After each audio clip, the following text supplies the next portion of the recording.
ओम श्री गुरुवे नमः। ओम श्री गणेशाय नमः। राधे राधे, जय श्री कृष्णा। प्रेम से बोलिए पुरुषोत्तम भगवान श्री कृष्ण की जय।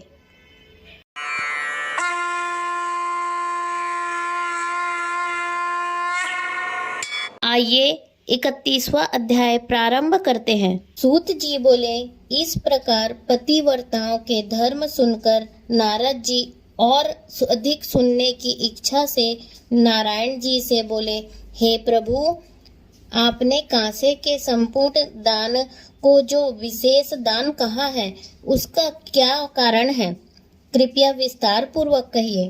श्री नारायण बोले, हे नारद, एक बार यही प्रश्न पार्वती जी ने पुरुषोत्तम व्रत धारण करते समय महादेव जी से किया था कि हे कृपा सिंधु, व्रत समाप्ति पर कौन सा दान करना श्रेष्ठ है? यह सुनकर श्री पुरुषोत्तम भगवान का ध्यान करने के पश्चात श्री शंकर जी पार्वती जी से बोले, हे प्राण प्रिय, पुरुषोत्तम व्रत की पूर्ति करने के लिए कोई दान करने की सामर्थ्य ही नहीं रखता।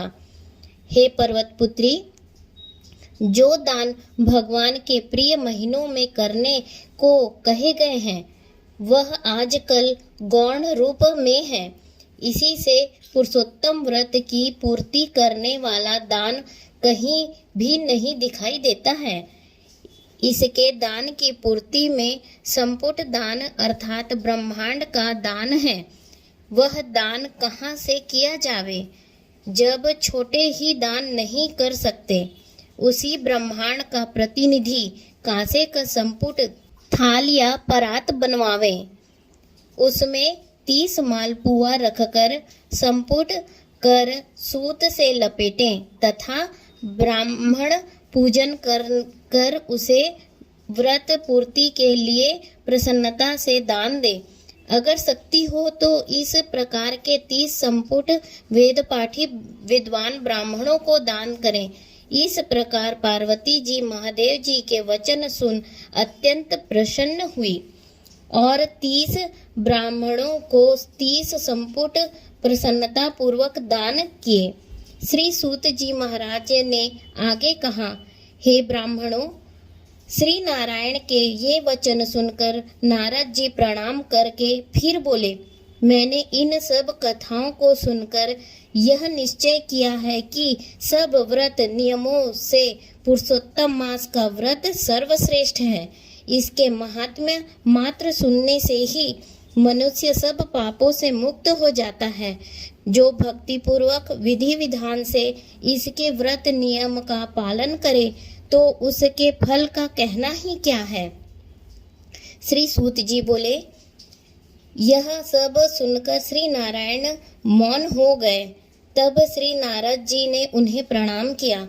जो मनुष्य भारतवर्ष में जन्म पाकर भी इस श्रेष्ठ पुरुषोत्तम मास महात्मा को नहीं सुनते हैं तथा इसमें वर्णित कर्म नहीं करते हैं, वे नराधम हैं।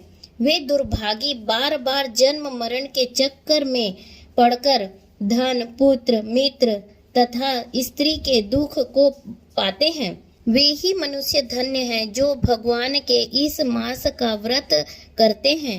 इंद्रधुम्न, शतधुम्न, यवनाश्च तथा भागीरथ आदि राजा श्री पुरुषोत्तम भगवान की आराधना करके उनकी शरण पा गए।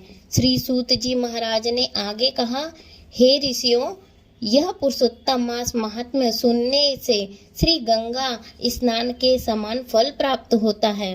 पूरी पृथ्वी परिक्रमा करने का पुण्य इसके सादर सुनने वालों को प्राप्त होता है। ब्राह्मण सुनकर ब्रह्म तेज, क्षत्रिय राज्य सुख, वैश्य धन, शूद्र श्रेष्ठता तथा अन्य किरात, हूण आदि मनोभिलाषित वस्तु प्राप्त करते हैं।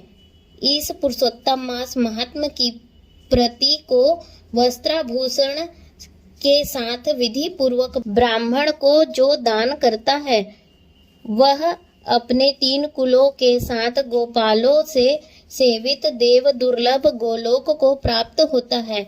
जिस घर में यह ग्रंथ रत्न रखा है वह घर तीर्थ के समान है। इति श्री पुरुषोत्तम मास महात्म्ये श्रवण फल कथन नाम एको विशो अध्याय समाप्तम। प्रेम से बोलिए पुरुषोत्तम भगवान श्री कृष्ण की जय, पुरुषोत्तम मास की जय। राधे राधे, जय श्री कृष्णा।